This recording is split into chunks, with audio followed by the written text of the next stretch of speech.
திருச்சிட்டம்பலம். திருவாசகம். காருண்யத்து இரங்கல். போற்றி என்போலும் பொய்யர் தம்மையாட்கொள்ளும் வள்ளல், போற்றி நின் பாதம் போற்றி நாதனே போற்றி போற்றி, போற்றி நின் கருணை வெள்ள புதுமன புவனம் நீர்த்தி காற்றியமானன் வானம் இருசுடர் கடவுளானே.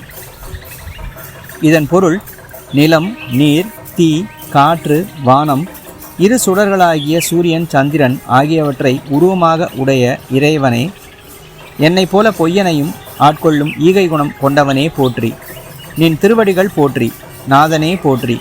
புத்தம் புது தேனை போன்ற சுவையுடைய உன் அருள் வெள்ளம் போற்றி. திருச்சிட்டம்பலம்.